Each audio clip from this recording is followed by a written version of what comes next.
بسم اللہ الرحمن الرحیم۔ السلام علیکم دوستو، اگر آپ ہمارے چینل پر نئے ہیں تو آپ ہمارے چینل کو سبسکرائب کر لیں اور نوٹیفیکیشن بیل کو ضرور دبا لیں تاکہ آنے والی ویڈیوز کے نوٹیفیکیشن آپ تک پہنچتے رہیں۔ اشتیاق احمد کے ناول حویلی کے خط میں خوش آمدید۔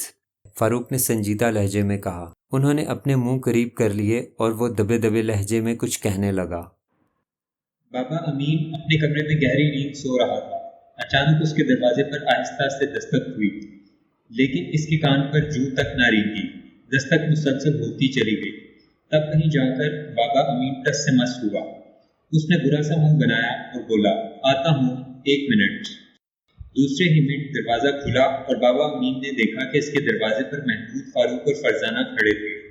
ارے تم اس وقت؟ ہاں بابا، غضب ہو گیا، فاروق نے بوکھلا کر کہا۔ کیا مطلب؟ کیا ہوا؟ بابا امین گھبرا گیا۔ وہ تہہ خانے کی چابی لے گیا، فاروق نے تیزی سے کہا۔ تہہ خانے کی چابی لے گیا؟ کون لے گئے؟ یہ تم کیا کہہ رہے ہو؟ وہی جس نے سرور جہاں بیگم کو قتل کیا ہے، اب وہ تہہ خانے کی چابی لے گیا ہے۔ نہیں، یہ کیسے ہو سکتا ہے؟ میرے علاوہ کسی کو نہیں معلوم کہ چابیاں کہاں رکھی ہیں، اور پھر وہ میرے کمرے میں داخل کیسے ہو سکتا ہے؟ ہو سکتا ہے کھڑکی کے ذریعے اندر گھس آیا ہو۔ بہرحال ہم نے خود اسے چابی لے کر یہاں سے جاتے ہوئے دیکھا ہے، فاروق نے کہا، اور میں کہتا ہوں یہ غلط ہے۔ جب آپ چابیوں کو اپنے کمرے میں نہیں پائیں گے تو اس وقت آپ کو معلوم ہوگا، لیکن اتنی دیر میں وہ اپنا کام کر کے چلتا بھی بنے گا۔ اوہ، اس کے منہ سے نکلا۔ دوسرے ہی لمحے وہ تیزی سے مڑا اور اپنی چارپائی کو جگہ سے ہٹا کر فرش پر بیٹھ گیا۔ نہ جانے اس نے کیا کیا کہ ایک اینٹ فرش کے اوپر ابھر آئی۔ اس نے اینٹ کو ہاتھ سے پکڑ کر ایک طرف رکھا اور دوسرے ہی لمحے انہوں نے اس کی لرزتی ہوئی آواز سنی، ہائے مر گیا۔ تینوں تیزی سے آگے بڑھے۔ انہوں نے اس خانے میں جھانکا جو اینٹ کے نکلنے کی وجہ سے بن گیا۔ اس میں چابیوں کا گچھا نہیں تھا۔ وہ سکتے میں آ گئے۔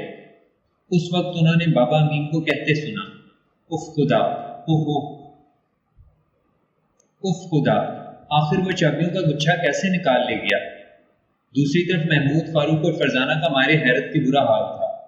دراصل فاروق نے یہ پروگرام بنایا تھا کہ کسی طرح تہہ خانے کی چابیاں حاصل کرنی چاہیے اور تہہ خانے کی تلاشی لینی چاہیے تاکہ معلوم ہو سکے وہ خزانہ کتنا بڑا ہے اور تہہ خانے میں کیا کچھ ہے۔ لیکن وہ جانتے تھے کہ بابا امین انہیں کسی کو بھی تہہ خانے کی چابیاں نہیں دے گا۔ اس لیے فاروق نے سوچا تھا کہ اس ترکیب سے وہ چابی کی جگہ معلوم کر لیں گے اور پھر اگلے دن چابی وہاں سے اڑا لیں گے۔ لیکن اب چابی تو پہلے ہی اڑائی جا چکی تھی۔ وہ حیرت سے خالی خانے کو گھور رہے تھے۔ اچانک بابا امین نے کہا، ارے دوڑو، ورنہ وہ سارا کچھ لے کر بھاگ جائے گا۔ اچانک جیسے انہیں بھی ہوش آ گیا۔ تینوں اس کمرے کی طرف دوڑے جس میں تہہ خانے کا دروازہ تھا۔ بابا امین بھی ان کے پیچھے دوڑ پڑا۔ اس کمرے میں پہنچ کر وہ دھک سے رہ گئے۔ فرش کا قالین الٹا ہوا تھا اور تہہ خانے کا دروازہ اوپر اٹھا ہوا تھا، جس کا مطلب یہ تھا کہ مجرم یا تو اندر موجود ہے یا فرار ہو چکا ہے۔ محمود نے ہونٹوں پر انگلی رکھ کر انہیں خاموش رہنے کا اشارہ کیا اور سیڑھیاں اترنے لگا۔ تینوں دبے پاؤں اس کے پیچھے چل پڑے۔ تہہ خانے کا بلب جل رہا تھا۔ تصویروں والے کمرے کا دروازہ کھلا تھا۔ وہ دبے پاؤں آگے بڑھے۔ کمرے کے بیچوں بیچ کوئی کھڑا تھا۔ بہادر خان کی تصویر دیوار سے اتار کر فرش پر رکھ دی گئی تھی اور اب دیوار پر ایک دروازہ نظر آ رہا تھا۔ یہ ایک 6 فٹ لمبا اور 4 فٹ چوڑا کمرہ سا تھا۔ اس کے اندر نظر پڑتے ہی وہ حیرت زدہ سے رہ گئے۔ اتنی دولت انہوں نے اپنی زندگی میں کبھی نہیں دیکھی تھی۔ وہ چھوٹا سا کمرہ نوٹوں کی گڈیوں، موتیوں، ہیروں اور زیورات سے بھرا پڑا تھا۔ ان کی حیرت کا یہ عالم تھا کہ وہ کمرے میں کھڑے اس مجرم کو بھی بھول گئے جس کے پیچھے وہ آئے تھے اور جو خود بھی بت بنا دولت کے انبار کو دیکھ رہا تھا۔ نہ اسے ان کی خبر تھی، نہ انہیں اس کا خیال تھا۔ بس ٹکر ٹکر دولت کو دیکھے جا رہے تھے۔ پھر جیسے خواب کے عالم میں بابا امین کے منہ سے نکلا، اف میرے خدا، اتنی دولت!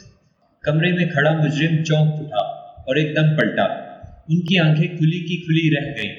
مارے حیرت کے وہ پلک تک نہ جھپک رہے تھے۔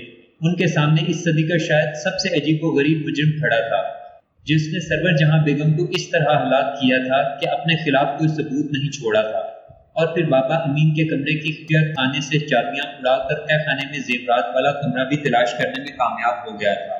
اب یہ اور بات ہے کہ فاروق کے ذہن میں عین اس وقت تہہ خانے کو دیکھنے کا خیال پیدا ہوا